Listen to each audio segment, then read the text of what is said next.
Nesse vídeo, vamos fazer a apresentação da interpretação de estatística do dataset Iris Data. Nosso grupo contém 3 integrantes, Alice, Laura e Fabiola, do segundo período de computação. O tema do nosso dataset, então, é sobre a flor íris. Foram usadas 50 amostras de 3 tipos diferentes de íris, da íris setosa, íris virgínicas e íris versicolor. 4 variáveis foram medidas em cada amostra: o comprimento da sépala e da pétala e a largura da sépala e da pétala, em centímetros as duas. Aqui temos os tipos das variáveis.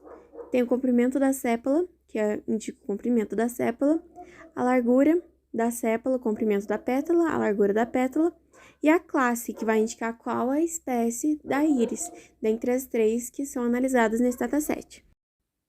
Então, aqui no primeiro código, a gente ele imprime as variáveis, e no segundo código, ele conta quantos dados tem de cada uma das classes, que são as espécies de íris.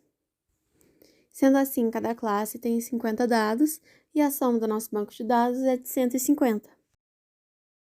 O primeiro passo em um trabalho de análise é o conhecimento do comportamento das variáveis envolvidas no estudo, utilizando técnicas estatísticas como a análise das distribuições de frequência. Para encontrar a distribuição de frequência de um dado, basta contar quantas vezes ele se repetiu no conjunto. Cada valor de variável possui a sua frequência dentro do conjunto. E aí aqui a gente usou a variável classe, e aí a gente pode observar a frequência que ela aparece dentro do conjunto das 3 espécies de íris que a gente tem. Outra técnica que pode ser utilizada é o histograma, que ele é possível avaliar melhor a forma como os fenômenos em estudo se distribuem, né? Porque o histograma, ele é uma espécie de gráfico de barra que demonstra uma distribuição de frequência. No histograma, a base de cada uma das barras representa a classe e a altura representa a quantidade ou a frequência absoluta com que o valor de cada classe ocorre, como a gente pode observar no nosso histograma que a gente colocou aqui, onde a gente observa a contagem das espécies em cada classe. Para finalizar a apresentação, a gente vai falar um pouquinho sobre as medidas de tendência central, começando por média, moda e mediana. Para calcular a moda, eu usei a variável largura de sépala, porque a gente estava fazendo os exemplos com a variável classe, mas ela é uma string, então não tinha como fazer o cálculo com ela.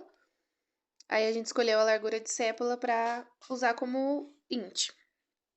A gente usou a função .mode para calcular a moda. Para calcular a média, a gente usou a função .min. E para fazer a mediana, a gente fez a ímpar e a mediana par. Para fazer a mediana ímpar, a gente pegou o elemento do meio, acrescentou mais 1, dividiu por 2, né, a fórmula padrão. E para fazer a mediana par, a gente somou os 2 elementos do meio e dividiu tudo por 2. E por último, aqui a gente montou um box plot, e eu retornei a usar a variável classes para a gente ver as espécies em relação aos comprimentos de sépala, largura da sépala, comprimento de pétala e largura de pétala, né? Basicamente, o box plot é um diagrama de caixa que permite a gente visualizar a distribuição e os valores discrepantes, que são os outliers, e foi assim que o nosso ficou. Aí a gente colocou aqui os dados, né, que foi a íris. Como título, a gente passou o box plot mesmo, para o eixo X espécies e para o eixo Y contagem. Font size 20, padrão. E é isso.